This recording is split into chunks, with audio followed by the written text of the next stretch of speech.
Now, we have certainly this year been blessed with quite a few Airbus A321 aircraft models in Scale 500 from Herpa Wings, some better than others. What is the case here with this one? That's what we want to find out, and we can do so thanks to Jumbolino Model, a partner here on the channel who have reasonable prices and great service, so I can highly recommend them to you. You can find a link to them in the video description below.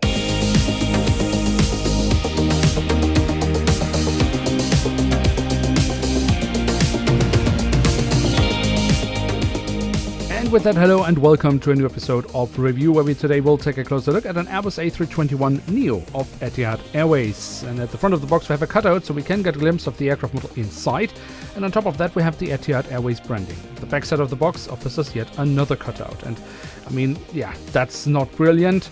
But it's not like Herpa hasn't tried to add something to this box, taking some design elements from the livery and add them to the box. But of course, with this box design, it's really hard to pull off something that actually looks nice. So Herpa, please rethink your approach to your boxes. Make something that actually gives us a premium feel, since we are paying premium prices.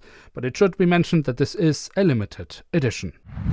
And here she is, the Airbus A321NEO in the special 20-year anniversary livery of Etihad Airways. Now, personally, I'm definitely a fan of starting off with standard liveries when a new aircraft is introduced. This is the first time we see the A321NEO in Etihad Airways colors, but quite typical for Herpa, they have started off with a special livery. Maybe we are lucky and we'll also see the standard livery realized at some time in the future.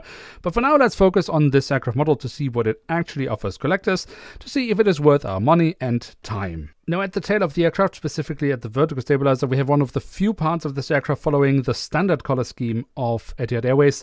And so we do find here the standard colors of Etihad Airways. That cannot be said about the fuselage. When we look here on the side, well, we have, of course, this lovely design. We will talk more about that later.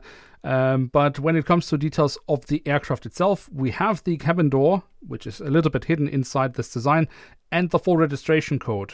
But that's all the details we will get from Herpa Wings, which are not related to the livery itself, apart from the APU exhaust here at the very tail of the aircraft. Now, at the front of the aircraft, across the fuselage, we then have the Etihad Airways branding, writing both in English and, of course, also in Arabic. We have a few static ports. We find the flag of the UAE, and underneath the cockpit windows we have the aircraft type specification. And since we are already around the cockpit section, well, here we find another static port and of course then the neo black mask around the cockpit windows, where we then also have the window wipers.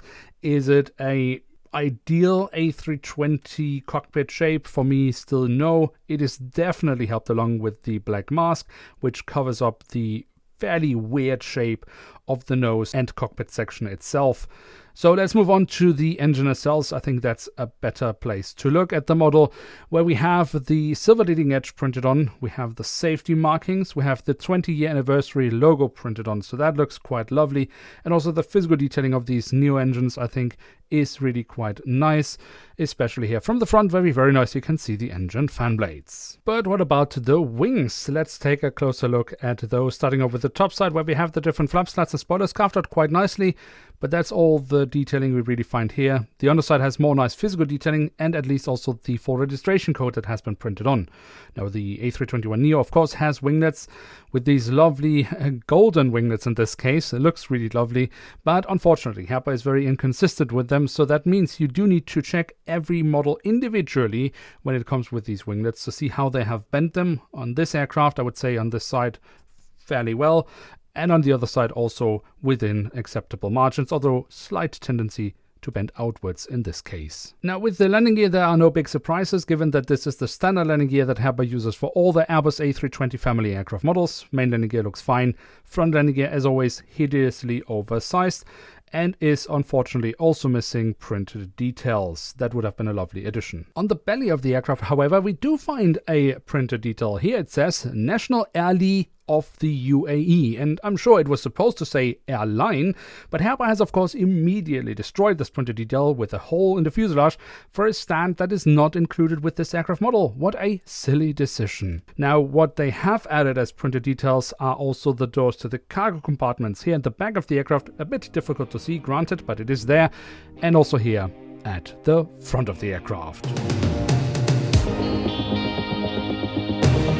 So there we have it, the Airbus A321NEO in this special 20-year anniversary livery of Etihad Airways from Herpa Wings in scale 1 to 500, and what can we say about this aircraft model? Now, I remain on the view that I would have preferred Herpa to start off with a standard livery A321NEO from Etihad Airways rather than go with a special livery. But the hope remains that they will do this later down the line, and of course I can't really hold that against this aircraft model. Especially because it's actually not a bad scale 500 aircraft model. Yes, it does have some issues, and we do need to talk about them. I mean, we have the classic issue with the cockpit shape of the A320 mold from Herpa Wings. It's not been solved with this one. That's not a surprise. What has also not been solved is, of course, the massively oversized front landing gear, and what has unfortunately also not been solved with this aircraft model is the new issue of way too flat wings, which have been put in at an almost 90-degree angle. This is something this model definitely also suffers from. And with an official retail price of 40 euros, that list of mistakes or inaccuracies might be too long for quite many collectors, which is something that I definitely do understand and in large parts would agree on. But if we take these things aside and then look at the aircraft model, I think we have actually a fairly solid one. The recreation of this fairly special livery from Herpa Wings is actually quite nice. They have done a great job with this print. While it is maybe in color terms not the most complicated livery, it does of course comprise of many thin and fine lines, and that is something they have managed to add to this aircraft model really rather well. We don't have any print lines, maybe again due to this livery not really being one where you would normally suffer from it, but with Herpa Wings that's almost, something we need to highlight nowadays because they are, well, they do like their print lines. But this at least is something this model does not suffer from. Whether you like this livery or not, that's of course also always personal taste. For me personally, I quite like it. It's not so much in your face, but still has some nice elements, and I think will work quite nicely standing next to standard livery Etihad aircraft models. But what do you think? Do you agree with me that it would have been nice to see a standard livery before this special livery? Let me know your thoughts about this and the model itself in the comment section down below. And with that, we have reached the end of today's episode. If you have enjoyed it, then feel free to leave a like. If you are new around here, why not hit subscribe? And with that, thanks so much for watching. Hope to see you soon again. I'm checking out, and bye.